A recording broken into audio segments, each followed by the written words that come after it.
Copy that. MES-1, check step 434. Inside 4 minutes from launch, the team's reporting that the range is green. Antares makes a southeastern track down the eastern seaboard and across the Atlantic. If you're on the East Coast, there are maps that allow for certain visibility of Antares, and in this night sky, you may get a good view, though we are hearing it is a bit hazy on the upper altitudes, so there might be some cloud coverage that prevent sightings, but for those that are close to the Mid-Atlantic Regional Spaceport over on Wallops Island, there may be some sightings through the first leg of ascent. 3 minutes, 15 seconds and counting.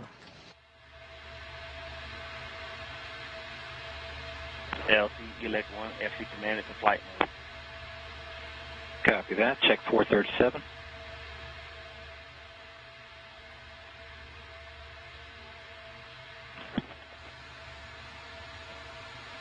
Elect 1 to LC, auto sequence startup. Copy, Elect 1. Be advised you're coming in faint. ODM bus voltages and currents are nominal. Copy that. Check 438 and 439. And GNC-1, verify ready for nav mode.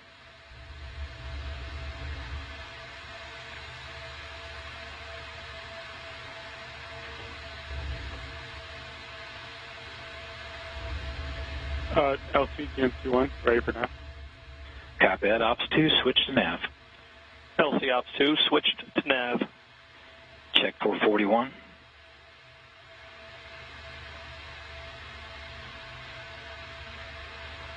LC GNC-1, nav mode verified. Copy that. We'll check 442.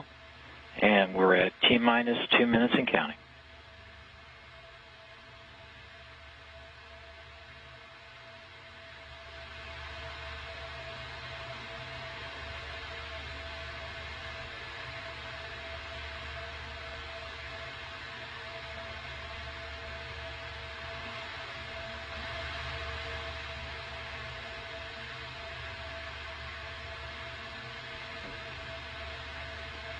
T-minus 1 minute, 30 seconds.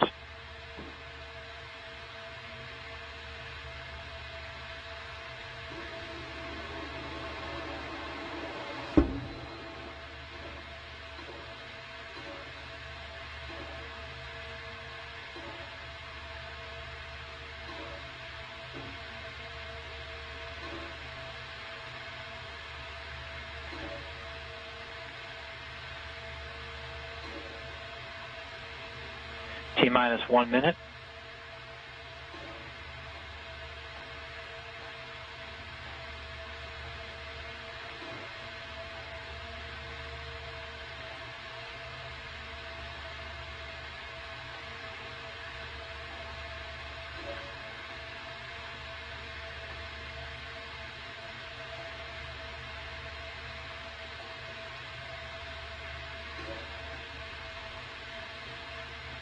T-minus 30 seconds.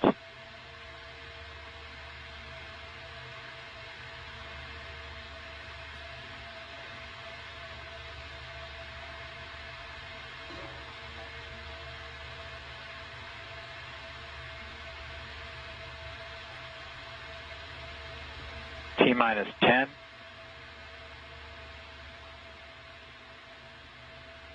5, 4, 3, 2, 1.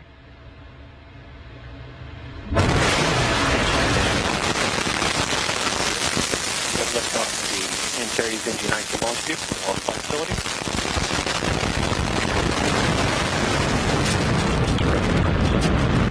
Antares taking Northrop Grumman's commercial resupply mission 19 into orbit to the International Space Station.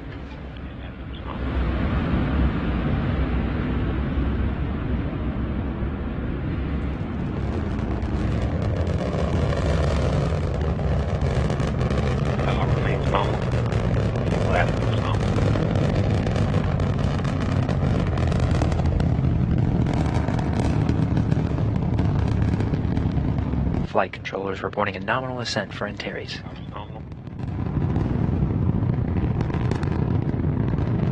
Attitude nominal. Pressurization is nominal. Remain at 100% thrust and steady. Stage 1 TBC is nominal.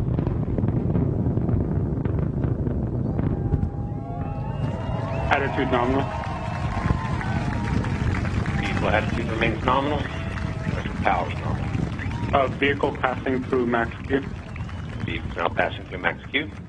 Max Q is the maximum dynamic pressure experienced on Antares. Remains nominal.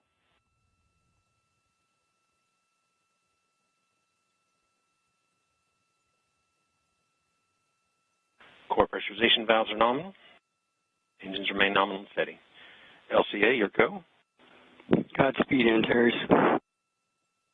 Thank you, LCA. Halfway through the burn, 100 seconds to MECO, passing to 30,000 feet. Attitude nominal. Attitude remains nominal.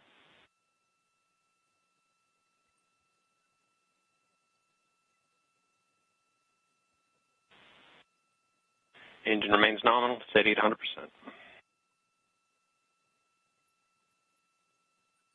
Passing through 5,000 feet per second. Core pressurization remains nominal. Electrical power is nominal.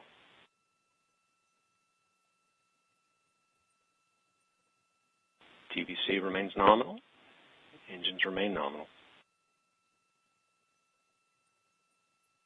Electrical power is nominal.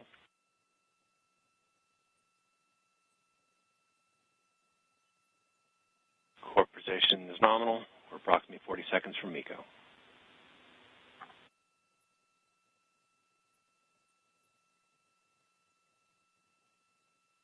Slow throttle down has begun. Attitude nominal. TVC preset down slow has started. Attitude remains nominal.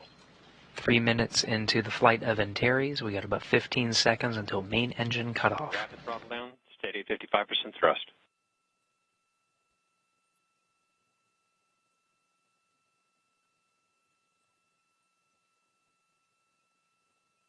And we have main engine cutoff. Elvis is taking care of business.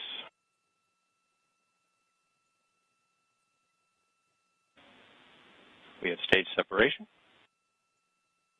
Switching to animation with confirmed stage separation as we lose Antares into the clouds on this hazy evening. Enabled. ACS is enabled. Stage 2 ignition time expected at mission time 2:46. Stage 1 ignition expected in stage 2 ignition expected in approximately 10 seconds. Fairing is separated. Antares currently in a coast phase.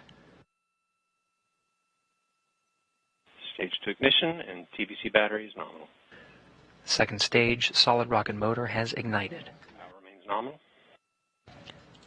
This stage will burn for 2 minutes and 44 seconds. The Castor 30XL will burn for approximately 2.5 minutes.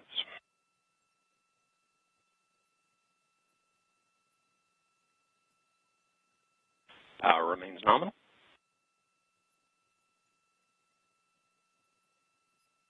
Stage 2 TVC is nominal. Flight controllers reporting good performance on the second stage. Power remains nominal.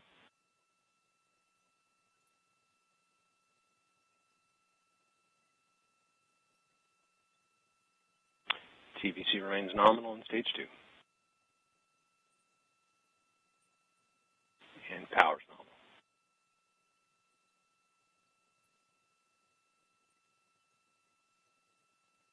We are approximately 100 seconds from stage 2 burnout. Attitude still nominal. Attitude remains nominal. TVC is performing nominally.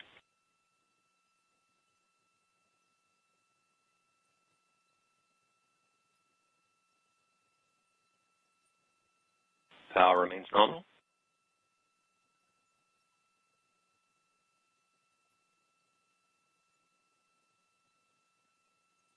Stage 2 TVC remains nominal. Power is nominal.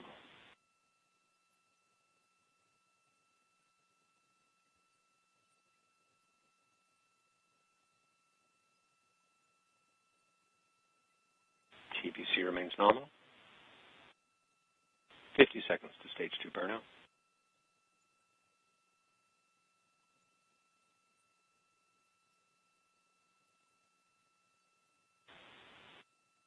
CVC, electrical power remain nominal.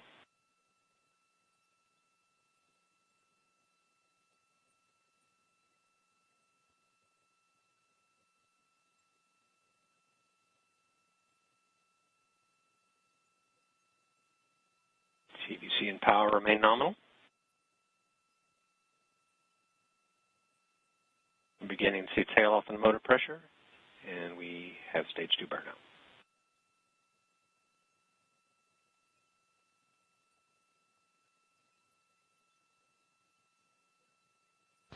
Six minutes, 55 seconds into the flight.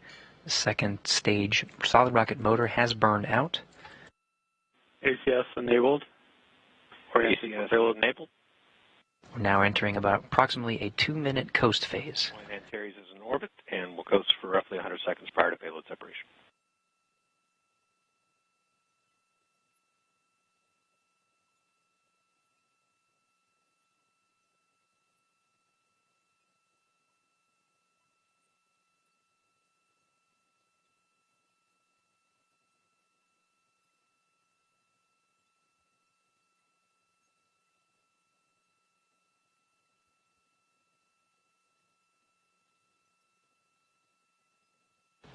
Seven minutes, 45 seconds into the flight of Antares.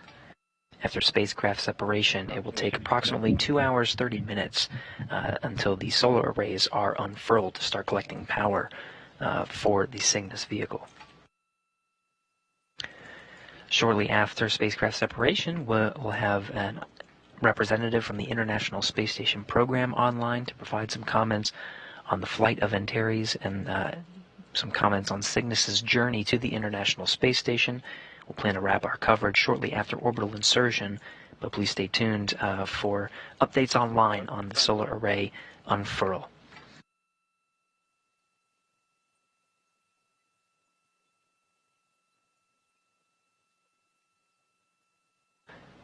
Spacecraft separation is coming up on 30 seconds. Power remains nominal. Vehicle continues to coast prior to payload separation.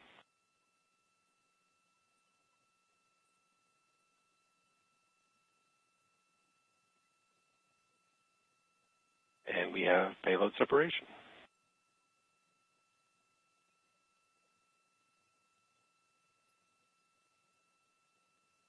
And the flight control teams confirm the visuals you're seeing here on the animation.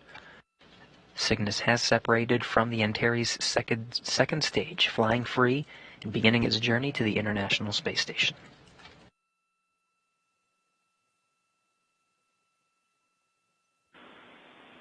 All right, launch team, LC on Countdown Net. We're going to go ahead and proceed with our post-launch checklist. We've confirmed that we've had Cygnus separation. Congratulations to the Cygnus team, and that sound you heard a little earlier was a mic drop.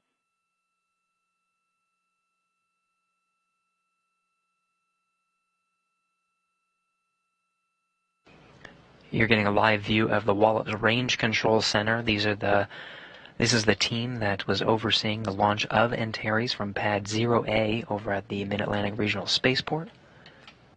You actually see in the back row there International Space Station Program Manager Joel Montalbano, the pink shirt with the red tie, congratulating the teams and overseeing a successful launch of 8,200 pounds of cargo to the International Space Station. Meanwhile, in Dulles, Virginia, the journey has just started for the flight control team over in the Mission Operations Center there.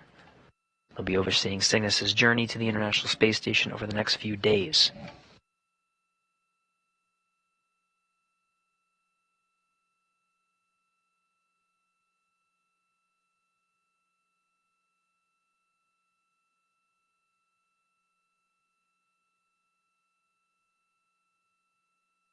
Of course, the operations today were executed by the team you see on the screen here, International Space Station Flight Control Room. We've been monitoring every step of the countdown and Antares flight and delivery of Cygnus into orbit. Successful delivery from Wallops. Thanks to the Wallops Range Control Center team there, all shaking hands and congratulating each other. And, of course, Northrop Grumman Mission Operations Center. They'll be overseeing Cygnus' flight, as well as us here in the International Space Station Flight Control Room to ensure a safe journey over the next couple of days until Friday morning when Cygnus arrives at the International Space Station and is captured by the station's robotic arm.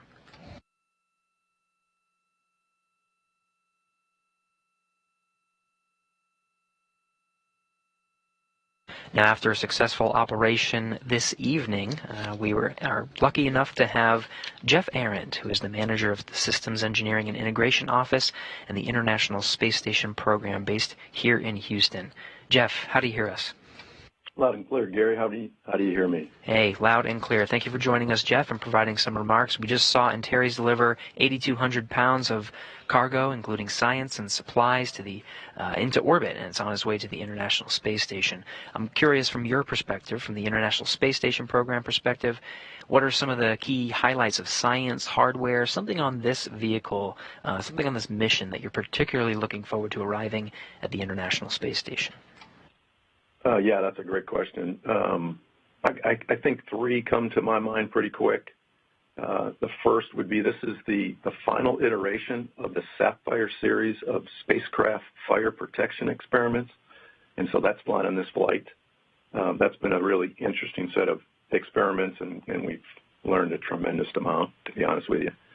The second, I think, we're flying some neural cells that will be cultured in 3D cell models for gene therapy testing. The experiment is called Neuronics. Gene therapy shows promise, but the 3D models needed to test these therapies do not form in Earth's gravity, so creating these 3D cell cultures in microgravity could provide a critical platform for drug discovery and gene therapy testing, so really, really cool stuff. The last would be we're actually flying a new potable water dispenser. We're actually calling it our Exploration Portable Water Dispenser. It provides hot water and improves sanitation for the crew's use. This will double the number of water dispensers that we have on board and certainly speed up meal preparation, because I think, as you know, and most of our listeners know, because rehydration is required for so many of the crew's meals, having one dispenser, I'm sure, takes a while for meal prep. So I'm sure the crew will be very excited about that. Yeah, I'm sure if they had any direction into what gets installed first, I'm sure they would choose that one just so they can get a couple of snacks early. Absolutely. Jeff, we're coming up on 10 years since Cygnus won with Orbital Sciences in September of 2013. When Cygnus berthed first to the International Space Station for a demonstration mission. Now we're 10 years into it. We're talking about the Commercial Resupply Service's 19 mission. So if you reflect on the past decade, what can you say about the impact of commercial cargo operations for International Space Station and continuing to support the operations? Yeah, in a word, I'd say essential. Critically essential. I don't think that's almost redundant, but with the retirement of the Space Shuttle, we lost our capability to resupply the ISS. And cargo resupply from U.S. companies is critical to our mission. I can't emphasize that enough. It ensures our national capability to deliver critical hardware, science research, significantly increases the ability of NASA to conduct new investigations. Other U.S. government agencies, private industry, and academic and research institutions can also conduct microgravity research through our partnership with the International Space Station National Laboratory. But again, in a word, it's absolutely essential. It's essential for the operations and continuing operations. I think for this particular mission, there's also a sentimental value to it. And as you know, Cygnus spacecraft get named after significant contributors to human spaceflight. And this one is named after Laurel Clark, who tragically lost her life aboard Space Shuttle Columbia in 2003. And it can be a reminder of the risks of human spaceflight and the work that has been done over the past 20 years to continuously improve mission safety and assurance. So after today's successful launch and you reflect on the risks of human spaceflight, what can you say about maintaining a level of vigilance and NASA's role in working with private companies to ensure lessons in safety are shared and implemented? Yeah, that's a really good question. And, my hat's off to Laurel and her entire crew, and we'll never forget those guys. Focusing on the fact that safety is a top priority at NASA and the lessons learned are deeply embedded in our culture. We share our lessons learned with the younger generations as they enter the workforce, and we work collaboratively with our commercial partners to ensure the lessons are passed on and openly shared and implemented to ensure our future success in human spaceflight. The other thing I'd add is, following the Columbia accident, NASA formalized an additional level of diligence by defining institutional technical authorities for safety, engineering, and crew health. These senior engineers and doctors work to ensure all concerns are heard and work to resolution not only for NASA hardware, but in an ever-expanded role to ensure our lessons learned are shared with both our commercial and international partners. What we do is not easy, and you just got to keep your nose down. Powerful words, Jeff, and I think it's a testament to the success of this launch. It makes it looks easy that we just lift off the pad and go into orbit, but certainly a lot of work was put into it. Jeff Aaron, thank you so much for joining us for today's coverage and providing these remarks. Appreciate you coming on. Yeah, thanks so much, Gary. Appreciate it. That was Jeff Aaron, Manager of Systems Engineering and Integration Office at the International Space Station Program.